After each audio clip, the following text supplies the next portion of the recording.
మమ్మల్ని ఎంతగా ప్రేమించి మీ అందరినీ ఆయన మరొకసారి ఈ రీతిగా జ్ఞాపకం చేసుకుంటూ ఆయన నీతిని, ఆయన రాజ్యాన్ని ప్రకటించలాగను యేసయ్య ప్రేమతో మీ మధ్యలోకి రావటానికి ఎంతగా మమ్మల్ని ప్రేమించి ఈ మధ్యకు నడిపించున్నారు కనుక ప్రేమైనటువంటి ప్రియులారా, ఈ దినము మీకు తెలియజేసే వార్త కంటే ఒక మంచి వార్త, ఒక శుభవార్త, మేలు కలిగే వార్త, నెమ్మదినిచ్చే వార్త, శాంతినిచ్చే వార్త, సమాధానం కలిగే వార్త, రక్షణ ఇచ్చే వార్త, పాపము నుంచి విడిపించే వార్త, పరలోకం చేర్చే వార్త, నిత్య జీవానికి చేర్చే వార్త, నిత్య వాక్శాతం ఇచ్చే వార్త, పరలోక రక్ష మేలు చేసే వార్త అండి. ఈ లోకంలో ఎన్నో వార్తలు మనం వింటూ ఉంటాం, పేపర్ల ద్వారా వింటూ ఉంటాం, టీవీల ద్వారా వింటూ ఉంటాం, అనేకుల ద్వారా వింటూ ఉంటాం. ఎన్నో వార్తలు వింటూ ఉన్నప్పుడు మానవులు బాధపడుతూ ఉంటారు. అయ్యో అక్కడ యాక్సిడెంట్ అయింది, అయ్యో అక్కడ అలా జరిగింది, అయ్యో అక్కడ ఇలా జరిగింది అని ఎన్నో వార్తలు మనం వింటూ ఉన్నప్పుడు మానవులకు దుఃఖం కలిగించే వార్తలే, మానవుల్ని బాధ పెట్టే వార్తలే. అయితే జనము మీకు ప్రకటించబడుతున్నటువంటి వార్త అనేటంటే ప్రియులారా, గొప్ప వార్త, మంచి వార్త, శుభవార్త. ఇది 2026 సంవత్సరముల క్రితం పరలోకం నుండి భూమి మీదకి పంపబడినటువంటి గొప్ప శుభవార్త. కనుక ప్రియులారా, ఆ శుభవార్త మరి యొక్క మంచి వార్త మేము మా బ్రతుకుల్లో, మా గ్రామాల్లో, మా పల్లెల్లో మా వద్దకు వచ్చినప్పుడు ఈ వార్త మేము విన్నామండి. ఏంటి వార్త అంటే, యేసుక్రీస్తు ప్రభువు రక్షకుడు, పాపాలు క్షమించే దేవుడు, రోగులు స్వస్థపరిచే దేవుడు, ఎంతటి వారినైనా రక్షించి ఆదరించి ప్రేమించే దేవుడు, నెమ్మదిచ్చే దేవుడు, శాంతినిచ్చే దేవుడు, సమాధానిచ్చే దేవుడు, రోగులకు స్వస్థతనిచ్చే దేవుడు అని ఈ గొప్ప వార్త విన్నప్పుడు ప్రియులారా అంగీకరించాం, విశ్వసించాం.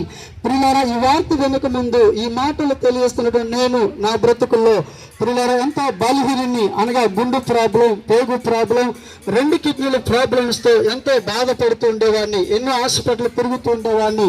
ప్రియులారా, చివరికి తిరిగి చివరికి చనిపోయే స్థాయి స్థితికి వెళ్ళిపోయి మంచం మీద పడి ఉన్నప్పుడు ప్రియులారా, దినమైతే ఏ దేవుని యొక్క వార్త అయితే మీకు ప్రవేశిస్తారో వారందరూ కూడా రక్షించబడతారు. కనుక ప్రియులారా, మీ అందరూ రక్షించబడాలని, విమోచించబడాలని, నిత్య జీవం పొందుకోవాలని, నిత్య రాజ్యానికి వారసులు కావాలని ఈ గొప్ప వార్త దినాన్ని మీకు తెలియజేయాలని యేసయ్య ప్రేమ పేరట మీ మధ్యకు వచ్చినాం. విశాఖపట్నం నుండి దేవుని సేవకులు వచ్చిన్నారండి, సంఘ సభ్యులు వచ్చిన్నారు, అలాగే చుట్టుపక్కల ఉన్నటువంటి గ్రామ మరి పల్లెల నుండి మేము వచ్చినాం. ఎందుకంటే ఈ వార్త విని ఎంతగానో బాగుపడ్డాము, ఎంతగా బాగుపడండి. ఆరోగ్యమైన స్థితిలో ఉన్నప్పుడు ఆరోగ్యం పొందుకున్నాము. అనేక నుండి వ్యసనాలు, అబద్ధాలు, మోసాలు, వ్యభిచారాలు, తాగుళ్ళు, భయంకరమైన అలవాట్లకు లోనై చెడిపోయి నశించిపోతున్న మా జీవితాల నుండి విడిపించబడ్డాము. ఈరోజు మంచిగా బ్రతుకుతున్నాం, చక్కగా జీవిస్తున్నాం. మనకి ఎంతో చక్కగా హ్యాపీగా కుటుంబాలతో జీవిస్తున్నాం. ఇటు రీతిగా మీరు, మీ పిల్లలు, మీ కుటుంబాలు ఉండాలని ఆశిస్తూ కోరుకుంటూ ప్రభు నామాన్ని బట్టి మీ అందరూ కూడా ప్రార్థించాలని, దీవించాలని, ఆశీర్వదించాలని, గొప్ప శుభాత్మని తెలియజేయాలని యేసయ్య ప్రేపడి మీ మధ్యకు వచ్చిన్నాం. కనుక దేవుడి మాటలు దీవించి ఆశీర్వదించిన గాక. ఆమేన్. దేవుడి కోణం గ్రామాన్ని దీవించిన గాక. ప్రతి వ్యాపారస్తుల కుటుంబాలు దీవించిన గాక. చదువుకున్న బిడ్డలు దీవించిన గాక. రాజకీయ నాయకులు దేవుడు దీవించిన గాక. ప్రతి ఒక్కరు దీర్ఘాయుష్యంతులుగా దేవుడు ఆశీర్వదించిన గాక. మరింతగా ఫలించిన గాక, అభివృద్ధి చెందిన గాక. మరి గవర్నమెంట్ నిధులు ఈ గ్రామానికి సమృద్ధిగా యేసు నామములు అనుగ్రహించబడిన గాక. అనేక మేలు యేసు నామములు ఈ ప్రాంతంలో జరుగును గాక.